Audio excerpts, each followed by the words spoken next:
Pratiksam Naram Shaivam Narotamam Devim Saraswatim Vyasam Tato Jayam Udidaya Nasta Prayeshu Abadreshu Nityam Bhagavata Sevaya Bhagavati Namashoke Bhakti Bhagavati Naistiki.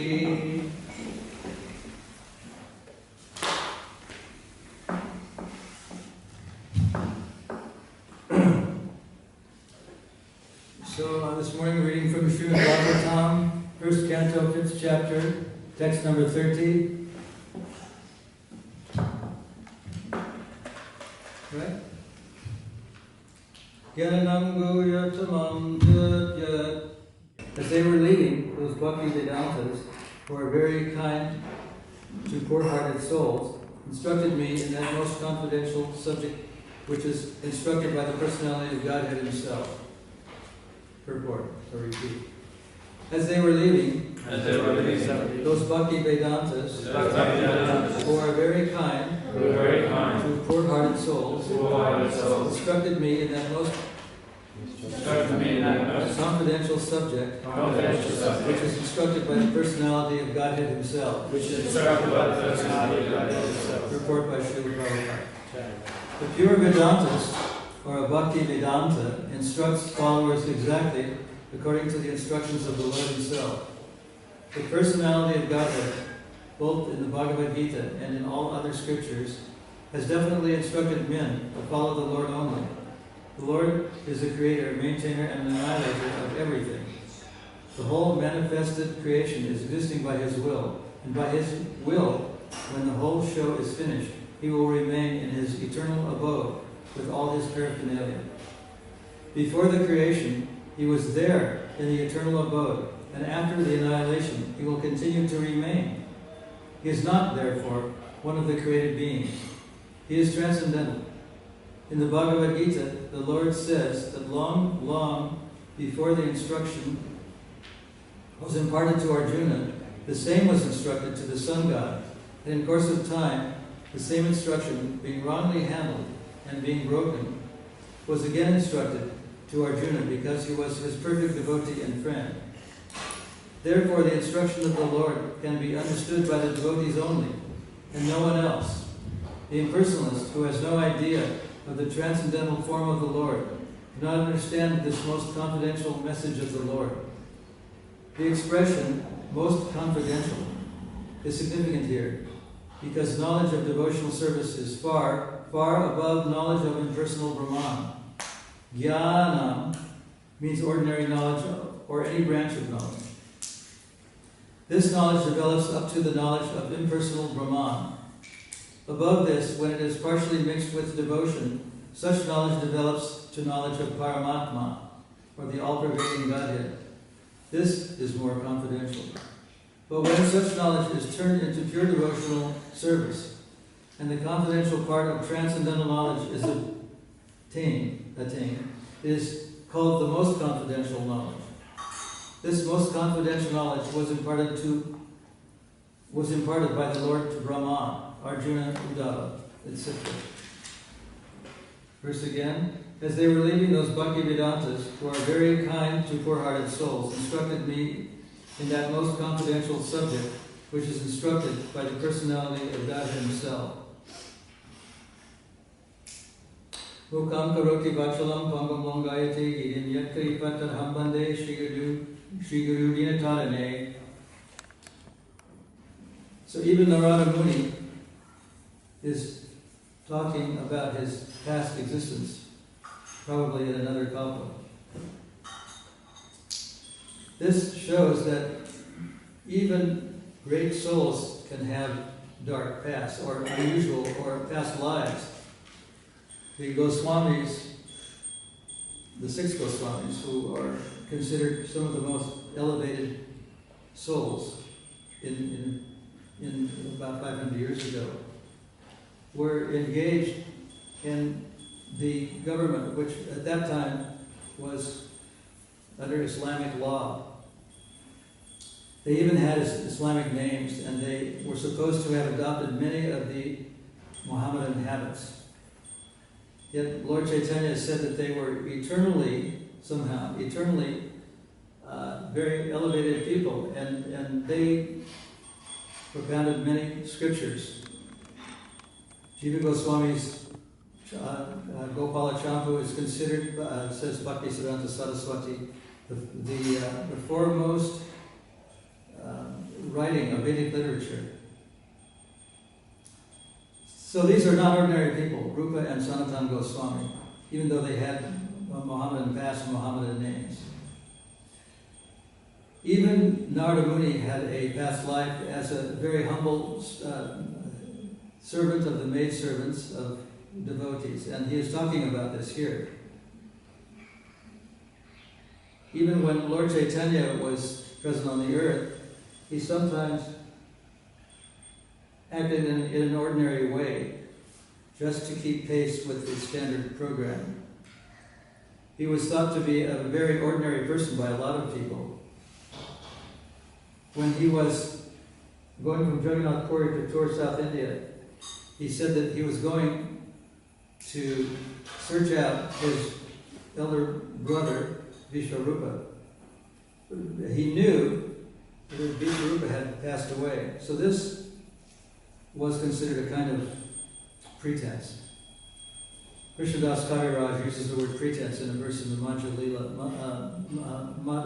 Lila. I think it's in the 7th chapter. He calls it a pretense. So even great souls sometimes act ordinarily. When Krishna was present on this earth, he acted in a very ordinary way. He acted like an ordinary child. Part of the reason why he was able to do this was that he was, as it said in many scriptures, an expert actor. He could cry real tears. He was very fearful of his mother. He did played childish pranks on various people.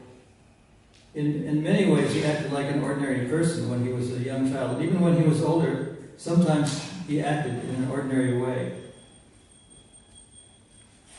Even the personality of Godhead, what to speak of great souls, acts in sometimes ordinary ways just to keep people, to show people, especially Lord Chaitanya, to show people that God is not ordinary. In another way, it shows that everything that we see in this material world has its origin in the spiritual world. In the spiritual world, it's in its pure form, whereas in the material world, it's in its perverted form. But every emotion, every thing, every device, every thought, every thing that we can perceive has its origin in the spiritual world. One of the things Krishna states in the Bhagavad Gita is that all glorious, opulent, glorious, beautiful and glorious things are but a spark of my splendor. I think that's in the 10th chapter.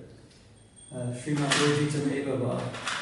But everything that we see around us is coming ultimately from Krishna, the source of everything, of all energies, of all existence, the source of all existence. And as Prabhupada writes in this purport, the Lord existed before this world was created, and even after this world and everything in it is annihilated, He will still exist. He is very, very wonderful. Sometimes even the Hare Krishna movement is criticized because we seem to act in an ordinary way. We have a building, we have grounds, we have a beautiful settlement. So in some ways it appears ordinary. There was a comedian in the United States called Johnny Carson. He had an evening show. It was on every night on television. And one night, he hosted a very famous country and western singer. The country and western singer's name was Willie Nelson. Some of you may have heard of him. Even though many devotees tried to become guests on that program, they were unable to. And it seems that the host of the program had sort of a thought that the Hare Krishnas were some odd cult, something that should be made fun of, that could be made fun of, could be joked upon. And he said this to this country and western singer. Said something, I don't know, somebody sent me the clip. I didn't see it myself originally, but I did see the short video clip. And he said something negative, Johnny Carson did, about the Hare Krishnas to this famous singer. And the singers replied by saying, well, there's good people and bad people in every religion. And that was the end of the discussion. There were no further negative comments about the Hare Krishna movement. So it's kind of true. Somewhere it was said that ascertaining the truth is sort of like picking raspberries. If you approach it from one angle, you miss something. Who actually said that was kind of an unknown person, or maybe it was someone in Canada, maybe it was a movie actress. It's been attributed to different people. The ascertainment of truth is like picking raspberries. If you approach from one angle, you miss something. The meaning of this is that truth is multifaceted. And one of the things I think that endeared people to Prabhupada was he was clear that the truth was multifaceted. He didn't seem like a fanatic who thought this was the only way. He knew that there were many enemies, even of the Krishna movement. There was even a plot to murder Bhaktisiddhanta Saraswati. Fortunately, it was uncovered. It was discovered by the police, and the perpetrators were punished. Or I don't know exactly what happened. But the idea is that no matter how pure a person or a thing is, there are always going to be inimical forces. Some of you have maybe seen that on the internet. There's a few sites that are very critical of leaders of the Hare Krishna movement, of the Krishna movement in general. And the church, which has been in existence for or a couple of thousand years, the Roman Catholic Church, also has a lot of detractors and enemies. When Srila Prabhupada was lecturing, one of the governors of Alabama, I think it was a state of the United States, was shot with a gun and maimed. After this incident, Srila Prabhupada said that he was going to refuse to appear in public any longer. But alas, and it was our good fortune that he didn't make good on this promise. He did appear in public many times. Also, I heard that I think it was in West Bengal somewhere, near Calcutta, there's a group of thieves and very sort of criminally minded people called the Naxalites. When Prabhupada and his devotees were chanting in that area, from what I've heard, these Naxalites were very rowdy and threatened to beat up the devotees in Prabhupada, and I heard even fired gunshots that missed all the devotees. I don't know if this was before or after the incident of the governor of Alabama, Governor Wallace. At any rate, Prabhupada continued to make public appearances, even though there was a lot of opposition. One of the things he instructed us is that there's always going to be opposition. This goes back for many years, the idea of opposition. Prahlad Maharaj is a Nitya-Siddha devotee. He was considered a pure devotee by many people. And yet his own father attempted to murder him in many ways. He was unsuccessful, fortunately. But he tried to murder his own father. So there are enemies always, and they can be close by or far away, but there's always going to be enemies. And this is a thing that Prabhupada writes about incessantly. He's taught us. Early on, we discovered that there was another branch of, you might say, Krishna consciousness or Hinduism called impersonalism. Srila Prabhupada goes to some great lengths to say that impersonalists are inimical to Krishna consciousness. He even at one point calls them atheists. But on the other hand, we know that people, or most of the people of that part of the world, when they engage in Brahman or in personal realization or monism, it's that they are taking a step towards Krishna consciousness. Some of them, on some rare occasions, have even become Vaishnavas. There's the case of Sarvabhauma Bhattacharya, who we read about in Chaitanya Chaitamrita, who was a very advanced scholar in monism. He knew many scriptures by memory, and he could recite them just like the wind.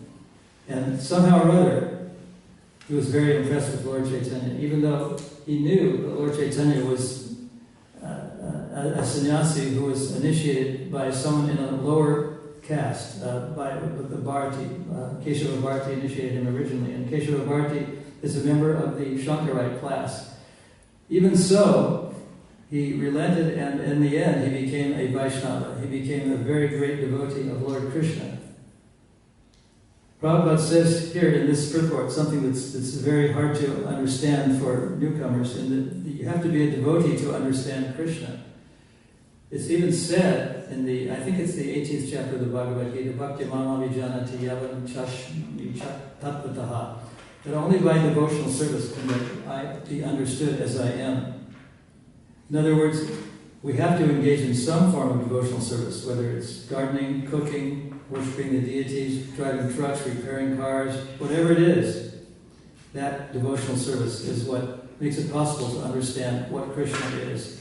This is a teaching that made it possible for all of us, including myself, to understand that Krishna consciousness would be possible for all of us, even though we might have had dark or unsavory pasts. It was very encouraging. Very early on, I attended a kind of a field trip. Prabhupada took a group of devotees to what was called Monroe Ashram. Monroe Ashram was a place in upstate New York State, run by a man named Dr. Mishra, who Prabhupada was very friendly with. Unfortunately, this Dr. Mishra was a die-hard impersonalist. Nonetheless, Prabhupada was very friendly with him. They ate together, they talked together, they had jovial discussions, they went on excursions together. But when it came down to philosophical discussions, Prabhupada was unrelenting. And we learned that I learned anyway, that there is a very strong disputational or conflictual relationship between a Mayavadi and a Vaishnava. That there are two schools of thought, basically, in what is now known as Hinduism, Vaishnavism and Mayavadism. And Prabhupada exhibited even anger to show that he went philosophically, that he was opposed to impersonalism. Because that, according to what he's taught us, is one of the strongest philosophical enemies of Vaishnavism, to be an impersonalist, to think that I can merge with oneness, and that is the ultimate position, that Brahman is the highest level of creation. And that pretty much is the thought of the goal of all, not only Hinduism, but Christianity, Judaism, Mohammedanism, everything else. Everything that goes under the name of religion thinks that God has no personality, that God is a force or an energy. When I was attending a Jewish Sunday school, the instructor told us that we shouldn't think of God as a person. When we're small, we tend to pray to God as though God is a person, that he has a personality, that he has feelings, that he has thoughts, that he has emotions. But later on, I think I was about 14 years old, I was taught by someone who I respected a lot. It was the teacher who was always right, and the students were, always taking notes and thinking that everything they said was right. I was taught that God is, the more advanced way to think of God is that God is not a person. God is a force or an energy or a non-human being. This was one of the things that made Krishna consciousness very different from everything that had been learned before. I was always attracted in my youth to so-called spiritual people, rabbis, mullahs, priests, and various people. I always, however, found that there was something missing in everything that they did, said, and taught. There was something missing. Either they were too liberal or too conservative. Something, this wasn't right as far as I was concerned.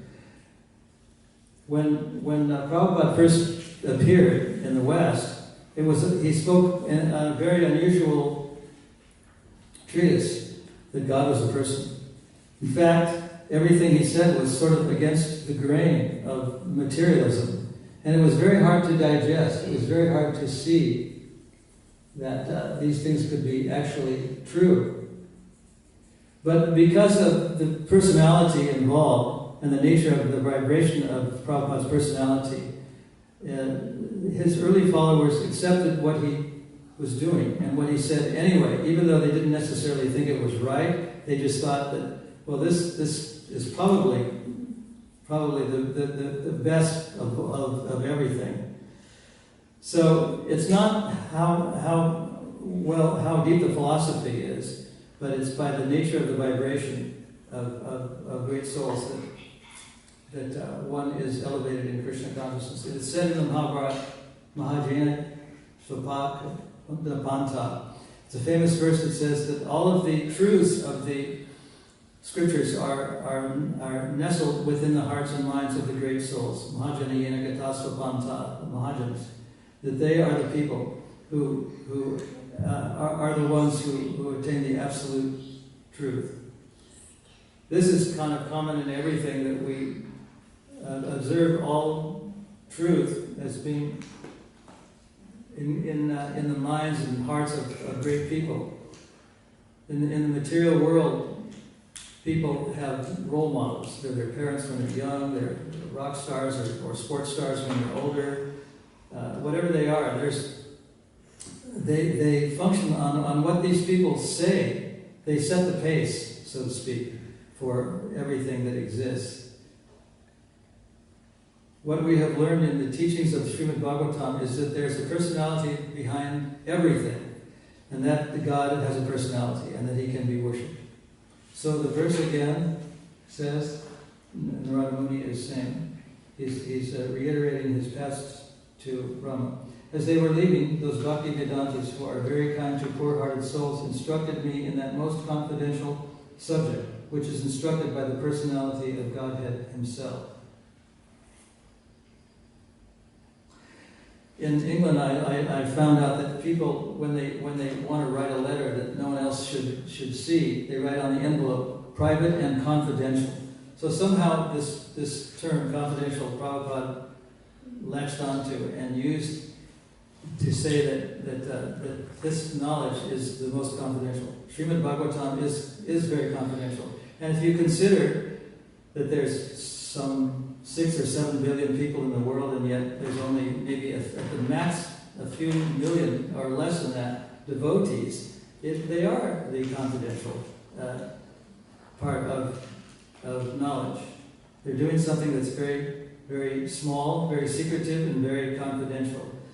And even though Prabhupada has said in purports in the Chaitanya Charitamrita and in Srimad Bhagavatam and various other places, that the whole universe will be liberated by Krishna consciousness, we face, in Kali Yuga especially, a world that is very addicted to sense gratification. So even though Krishna consciousness may be very small, it's very potent. Prabhupada once used the example of Karl Marx, and he said that his writing, the Communist Manifesto, was considered kind of an odd thing. And yet it became, for the Bolshevik people in Russia, a way of life for almost 70 years, communism. So I'll probably have to end here and see if there's any comments or questions. Yes?